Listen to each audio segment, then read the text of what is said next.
దేనికి మనం అర్హులమో దాని నుంచి తప్పించేది కృప. మనందరం దేనికి అర్హులం? మనందరం పాపులం కదా, ఏ భేదము లేదు, అందరూ పాపం చేసి దేవుడు గురించి మహిమను పొందలేకపోతున్నారు.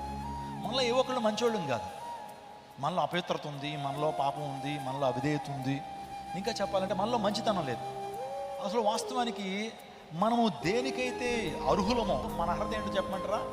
పాపం వల్ల వచ్చే జీతము మరణం.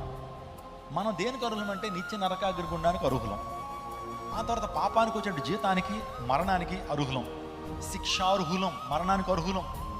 కానీ ప్రభు యేసుక్రీస్తు ప్రభువారు మన పాపముల నిమిత్తము తన అమూల్యమైన రక్తాన్ని కార్చి ఆయన మన పాపాలను ఆయన భరించి మన స్థానాన్ని ఆయన తీసుకుని కృప ద్వారా దేవుడు మనల్ని రక్షించాడు. హల్లెలూయా!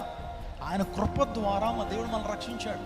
దేనికి అర్హులమో దాని నుంచి దేవుడు తప్పించాడు. అంటే మనందరూ కూడా నిత్య నరకాగ్నిగుండానికి అర్హులమైనప్పుడు తన కృప ద్వారా దేవాదేవుడు మనల్ని రక్షించాడు.